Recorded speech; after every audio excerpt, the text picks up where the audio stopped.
Hello everybody, Michael the Librarian of Magic here, finding and cataloging the magical and pointing you to it. I am here with another What's New on Disney Plus video, this time for the week of April the 10th, 2020.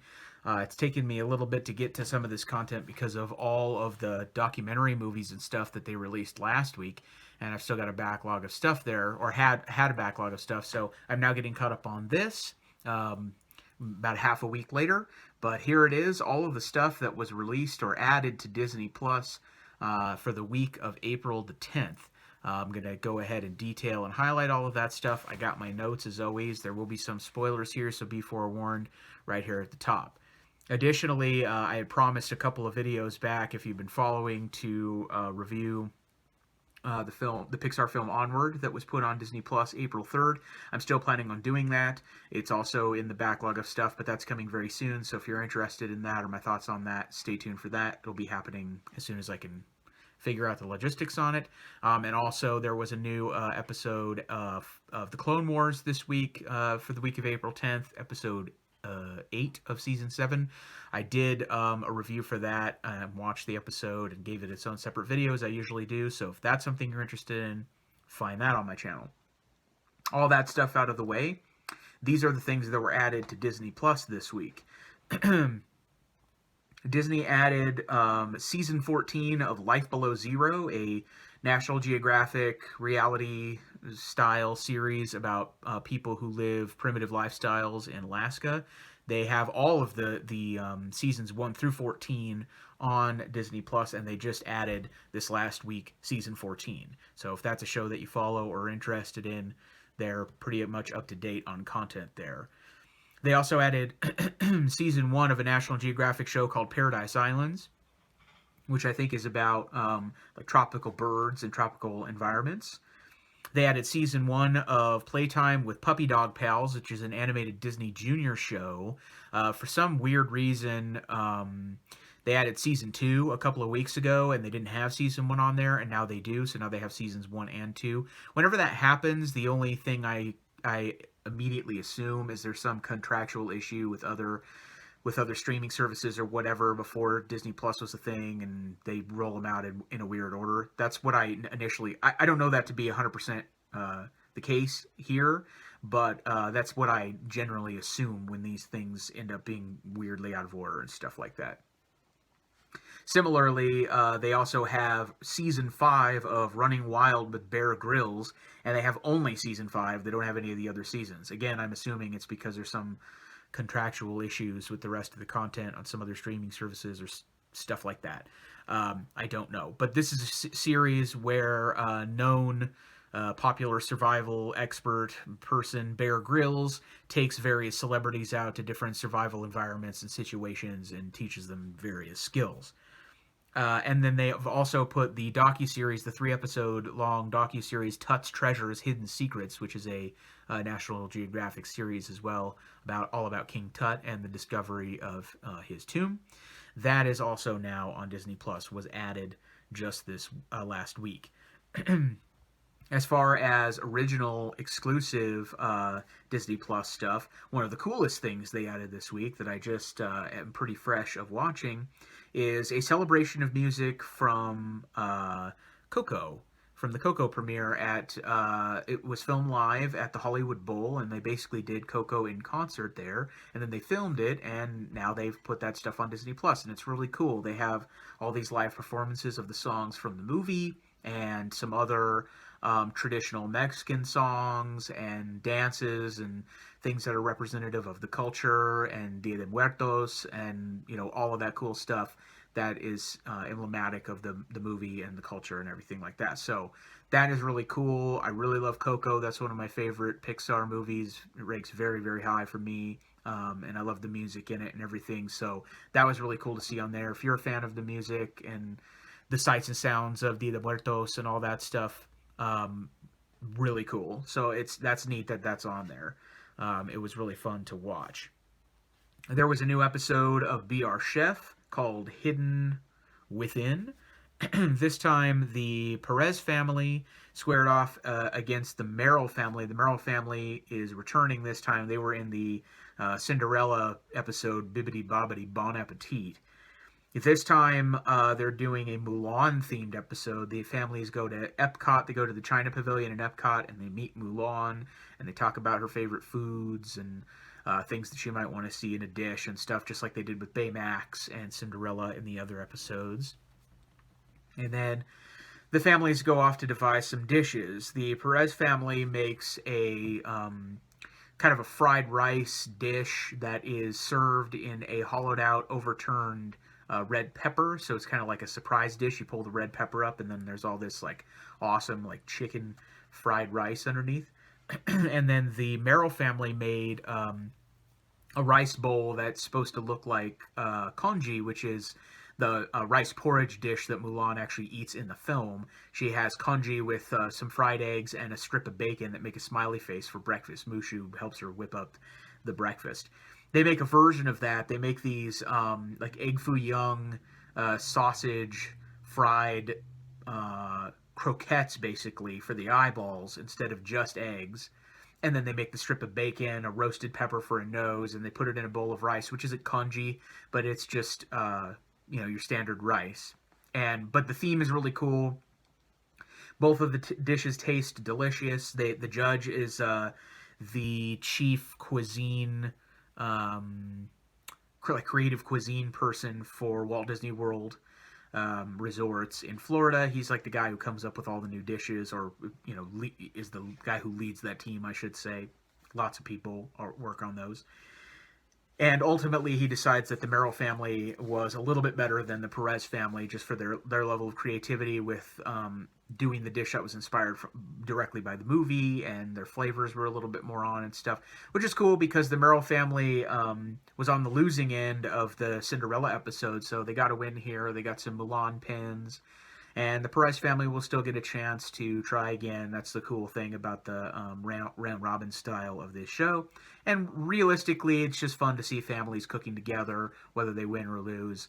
It's a really nice, kind of uplifting, happy, positive show. So Be Our Chef was pretty cool this week to see some Mulan-themed dishes. Shop Class was the semifinal called Ready for Launch, and instead of having, I thought they may go a route where they had, since they've been doing 3 teams against each other, they might do one 3-team semifinal episode, another 3-team semifinal episode, and so on. But they just did one episode where all 6 teams that made it to the semifinals compete against each other, and then 3 of the 6 will move on to the finals, and then next week we'll have one final episode. So the 6 teams this week are tasked with building a rocket that's going to be propelled by compressed air, and then they have to...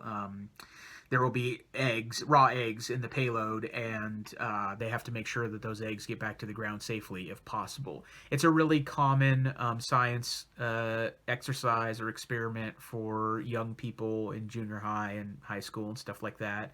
But they get tasked with designing their own rocket and everything like that. Of the 6 teams, the green team, the gold team, and the gray team, they had to add some colors because they have added teams, make it to the final. The green team was the team previously that won the mini golf episode. The gold team was the team that won the downhill derby episode, the most recent one. And the gray team was the team that won the Little Free Library episode way back in episode 1. The other teams didn't make the cut. That was the blue team, which was the team that won the bridge episode, and I was very surprised because they're highly skilled in that bridge episode, but apparently they're just better civil engineers than they are aerospace engineers because they didn't do quite so well in this challenge. There was an orange team, that was the team that won the picnic table episode, and then the maroon team that won the skate park obstacle episode. They didn't make the cut. Basically, the teams were more or less judged in this episode on the design of their rocket. All of the rocket shapes were basically the same, but they designed the fins a little differently, and they paint scheme and the creativity that way, and also they designed the conveyance for the eggs in each one differently. And then they were also judged on whether or not the eggs survived. And the green, the gold, and the gray team had sort of the best egg survival, and it was also deemed that they had the best artistic designs as well. So that was pretty much why they won. It was a pretty good, a solid challenge for putting 6 teams together and kind of weeding half of them out. It was probably a good idea for that. So that's basically what happened. And then next week we'll see the green team, the gold team, and the gray team, which I'm sure will be recolored or something by then, in the final. And it'll be interesting to see now the team that won the mini golf round, the downhill derby, and the little free library will be going up against each other in the final. So shop class is getting close to being over. Disney Insider, there was a new episode this week, even though there wasn't one last week. I don't know what the release schedule plan is for these. I'm not sure, but this was a pretty cool episode. Actually, it had 3 interesting segments. The first one was called Lightning, it was called Lighting Fires. And it was about, there's a new show on Hulu called Little Fires Everywhere, and it's based on the novel by Celeste Ng, and the people who made the show were basically showing Celeste some of the product at the Hulu studios and getting her input about it because she wrote the novel and stuff. And they're just talking a little bit about what went into some of the scenes of the show and everything like that in a screening setting. That was the least interesting segment of this all, but it was still very, very cool to see. The next segment was really cool and really fascinating. It was called Elephant Kingdom, and they've got an elephant thing going on with the recent release of the film Elephant. This one showed how the elephants that live at Disney's Animal Kingdom in Walt Disney World, there are researchers that have been observing those elephants to work in conjunction with this other research that they're doing in Africa. And the research that's happening in Kenya is very, very fascinating. There's been a scientist there that's discovered through working in conjunction with native tribes people there that elephants are afraid of bees. They were observing just the normal behaviors and patterns of elephants, and they saw these big bull elephants munching up all of these trees in this one area, and they ate all these trees, but they left 2 behind, and the researchers were very curious about that. Why did they leave 2, but they ate all the rest? And they were talking with these tribes people in the area, and the tribes people said, well, it's because those 2 trees have bees in them, and elephants are afraid of bees. And the researchers didn't know that, but the locals did.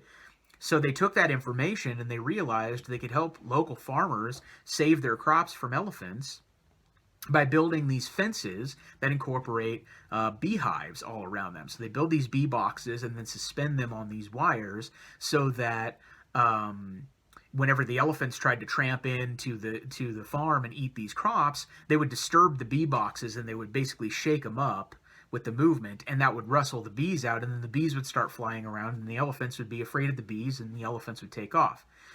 Then also, they're very cheap to make and low maintenance for the local farmers. They pretty much just have to make sure that the posts stay in the ground and that the beehives stay where they are, so that they can keep a place for the bees to live. The beehives, after they built the boxes, they just had them naturally populated with local wild bees, so they didn't have to transport or implant any sort of bees or anything like that. It's already using the local population.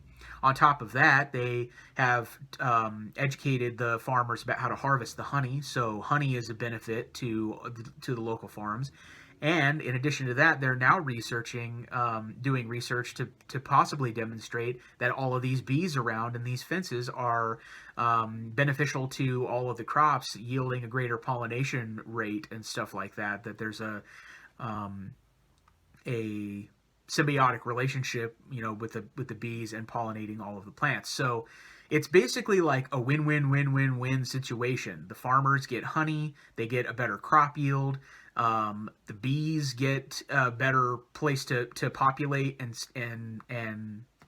increase their population, so they're not so endangered. They have flowers that they can pollinate and do the things that bees need to do. And then the elephants aren't being shot left and right by poachers and farmers because they're not getting into people's crops, and they're not being as invasive because the bees are scaring them off. So it's good for the elephants, it's good for the bees, it's good for the farmers. It's just a great solution to an interesting problem that all these people discovered. So that was a fascinating segment to watch. The third segment was Decapella Sensation, and there's a group an a cappella group that works with and for Disney called Decapella that does a cappella renditions of all these cool Disney songs, and they're really great. If you haven't heard them, you can find their material online, or they have albums out and stuff like that. They're really great. And in this particular segment, they're doing a recording of the song "Eye to Eye" from a Goofy movie because of the 25th anniversary of the film. And I love that film. I love the song. It's really nostalgic for me. So it was just awesome to see this rendition of it. And they do a really cool job of arranging it and everything, and they show the process of this a cappella group working on it, and how they put their input into it, and help arrange it and stuff like that, and it just comes out really cool. So that was an awesome segment to watch as well. Disney Insider this week was pretty neat. One Day at Disney Shorts was highlighting a 5 or 6 minute segment on a person called Francesca Roman, who's a candy maker at Disneyland. She basically works in a window making candy for guests to see and buy and eat. It's sort of part baker and part show because she's working in a window, so she's showing people how she's making toffee or Rice Krispie treats or all kinds of different candies that they make there, and they show her making that. She never started out as a candy maker, but when she started working at Disneyland, she really got passionate about it and wanted to do it, so she transferred over, and she's been doing it for like 9 years. And it's just really cool to see her making all the candy. Disney Family Sundays, the craft is a Minnie Mouse kite, and they got a little bit of a Minnie Mouse theme going on here for the last couple of weeks, but who doesn't love Minnie Mouse? It's really cool. It shows you all the materials you would need. If you don't have that stuff laying around right now, that's obviously understandable, but once we are able to get outside and go somewhere and get some materials, or maybe even if you could procure them online, or if you have some of the stuff at home, it would be a cool thing to do, to be able to fly a kite. It's a really cool little craft. It has a nice mini theme, and it looks neat, so thumbs up for Disney Family Sundays this time around. Finally, there was a new Pixar in Real Life. They release one of those usually once a month instead of once a week, and this time was themed around the Pixar movie Up. It's called Russell Earns a Badge, and basically they have a little young actor dressed up like Russell in the streets of New York, and he's going around talking to strangers and asking if they can help him complete various badges, like dancing in public, or giving a stranger a high five, or helping somebody across the street, or whatever. Like, there's all these different wilderness badges that he's working on, and it's really cute to see people interact with him and see him try to get badges, and then he has him pin the badge on his sash. And of course, Russell is adorable, and Up is adorable, and it's an awesome movie. At the end of the segment, it's also cool because an actor dressed as Carl comes along, and he and Russell go off to try to eat ice cream together. So Pixar in Real Life is always really fun. It's nice to see people interact with it and kind of be surprised by it in the midst of the city and stuff. And that's just been a really enjoyable little thing whenever a new segment of that pops up. So that, I believe, is all of the new stuff that was added to Disney Plus for the week of April the 10th. I don't think I missed anything. Let me know down below if you think I did. If there's anything original or otherwise that was added during that week, let me know. Things are, kind of hectic with the stuff they're adding, but I think I'm getting caught up here. So I should be ready for when all the new stuff drops on the 17th, April the 17th, which is this next coming Friday. And be back on a regular-ish schedule. Like I said in the beginning of the video, I still have to watch Onward and do a little review video of that, but that's great. Those are fun things that I've got coming up here in my immediate future. So thanks as always for watching these. I hope this was informative and entertaining, and a little nice break for you, or a nice little bright spot, or just helping you figure out what you might want to watch these days on Disney Plus if you've got time on your hands, because if you're anything like me, you probably do. So thanks again for watching. I'll see you in the next video, and until then, take care of yourself, take care of each other. Bye-bye.